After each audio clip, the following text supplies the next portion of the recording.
You need to. Yes? Your. No, that's fine. Okay. I need to start with a confession. It was somewhere about 2 o'clock on Wednesday when I realized I can either finish my code and have relatively simple demo, or I can spend time and complete the presentation. So I did the second one, and today I'm going to talk about a project which I call xStatic. It is a repository for packaged JavaScript and CSS modules. What happened now when we write web applications is it's not as it used to be. It's not when we have a single page where everything goes there. It's not. When we write an application, there are so many different screens with so many different features. And the good thing is there are plugins for each and every feature we need. Plenty of them. If we choose to use jQuery, we have hundreds of them. But there are way too many. What is the solution? The simplest thing, we need to decide which files to include in every page. How to initialize the code that uses, which binds the JavaScript to the HTML of the page, and we need to decide when. That impacts significantly the page load speed and the maintenance which we're going to do. The first approach is include them all. No matter what happens, no matter which page we serve, we always include all JavaScript files, and we can end up having a login page where we load 25 JavaScript files, irrelevant CSS files, and sometimes that's the way it is. Another problem is we can initialize all of them in a single page. Again, not very good. And we can have a single place. For those of you which are familiar with jQuery will recognize that this is how the plugins are initialized and then bind the functionality of the JavaScript to the page. The simplest way is to have one single initialization. It's a single place, but it's too much, and the problem is the code is called too late when the whole page is loaded. Another way to solve the problem is include all JavaScript files and have initialization of the JavaScript file in itself. So when we load the JavaScript file, it runs the initialization. We have many of these functions, but again, there are two serious problems. Again, the code is run too late, and when we have initialization included inside of the JavaScript file, we can't run unit tests. Because, as all of us are aware, when we do a unit test, the test runner loads the JavaScript file first, they stay in the memory, and later the test is run. But if the initialization is inside of the file, it's not going to work. Another way, let's say we include all files, and we have, after every widget, say if we have a tab, if we have a menu, if we have whatever we have in the page, we can initialize each and every of the widget with a single line of the code, which is on the right. Light, much easier to maintain, because every time when we have a widget, we initialize it, that's fine. But again, everything runs way too late when the whole page is loaded. A light at the end of the tunnel is a small program called head.js. It allows you to give a list of files, of JavaScript files, and it loads all of them using some black belt, very little known techniques to extract the files from browser's cache, and it works much faster. We still have in-place widget initialization, and there is a slightly different way we register when we want to initialize the code. Again, much faster, but we still need to wait for all JavaScript files to load before we initialize something on the screen. So, we know the best way to initialize projects, widgets, is to initialize in place and to use the JS. But we still need to decide how to load the JavaScript files and the CSS files that are relevant to that specific page, and not load 27 JavaScript files in a login page. What about if there are some dependencies? It is not trivial if you have library, if you have plugin, and if you have extension, in which way you load them. So, and we need to spend more time to maintain this. The resolution is very simple. We use only 2 functions in our whole application. Every time when we need a feature, when we need a widget, we just say, this is what is required for this page. Or, if it's something simple, we can only use this function, where we say, run when the following JavaScript file is loaded. Then execute this initialization function. Using this approach, everything becomes very simple. In every page, which we need, where we need to have JavaScript functions and widgets, we just say what is our intention to use, and that's it. How it works.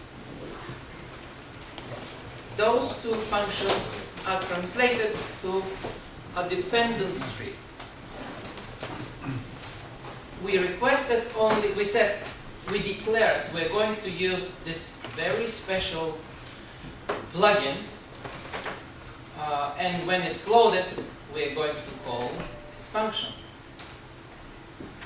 But because we have a list of dependency, xStatic is going to create a list in the right order, and it will load the library jQuery, it will call the core plugin, it will call extension of this plugin, and it will load something special which is unique for this page, and then it will call the function. The good of the biggest benefit of this approach is we can initialize part of the page without waiting for the page to load. If we have many widgets and we have load page to load, what we can see using this approach is as soon as something is loaded, you will see how the page changes. And especially if you have heavy page with a lot of user interface widgets, that makes a huge difference. How this translates into the page. First approach is if we use just the normal loading. xStatic is going to create a list of JavaScript files in the right order of the dependency, where all libraries will be included in the head, and at the bottom of the body tag, all additional JavaScripts will be loaded. This is a a standard recommendation. This is one of the best practice recommended to speed up a page, where you load the libraries at the top of the page and you load all JavaScript files at the bottom, allowing the page to load as fast as you need. If we use head.js, this could be done much better. This is additional functionality which doesn't exist at the moment in head.js, and hopefully I'm going to implement it by the end of this month. What we have here, we have a dependency where we can have many files loaded in front, in parallel, but as soon one of the files is loaded, depending on the tree, dependency tree, then if we have a JavaScript function registered for ready event, it will be executed. Again, this is what we have at the bottom of the page. This is what the xStatic is a repository of static files modules. In a module, the module has very simple structure. It has a name.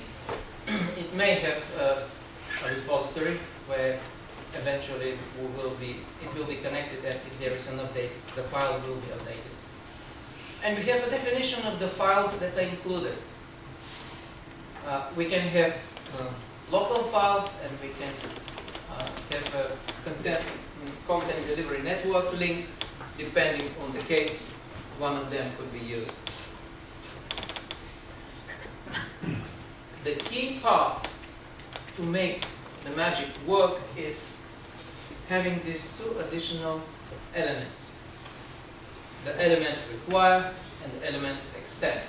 The difference is, when we have a require element, it means it doesn't matter when, but when I load this file, I need to have the previous one already loaded. When we have extend, it means this file should run, should be loaded immediately after the file it extends, because of the nature of JavaScript files are executed. We can have different versions. We have so of a single package, a single module, say jQuery, can have different versions. We can have version 1.7, and in the same time we can have different the previous version, and the user can decide if there are some of the plugins require a specific version of the library. The library version can be specified. When we create a module structure, we have a very simple hierarchy of objects. On the top of this hierarchy is the library. It could be jQuery, it could be MooTools, it could be Yahoo library. It doesn't matter. This is when we always start from some library. The next level is we can have different plugins. We can have plugins for tabs, for menus, for any widgets which we need. The second part, after that, we can have plugin extensions, and the last in this hierarchy dependency come the page-specific functions, because at the end of the day, each page has something unique, and this is where the page-specific scripts come last. A package has a very simple collection structure. we have the main collection. We have the description of this module, and we have 3 directories where we include the JavaScript files, the CSS files, and if there are any images, they are referred only by relative path to the CSS classes. This is a typical definition of a module with its name, with different variations. We can have minimized version, we can have CSS files. The interesting thing is when we create a package, we don't need to create all of this. We import a directory where the files are organized in the structure that is expected, and the list of all JavaScript files, CSS files, and even images are created automatically for you.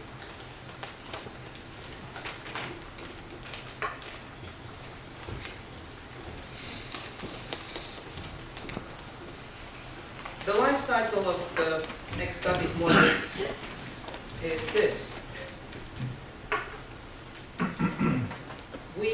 We use the existing packaging functionality of Exist to install xStatic application. All modules which we create will be exported and it will be imported because they will be presented in a data application package.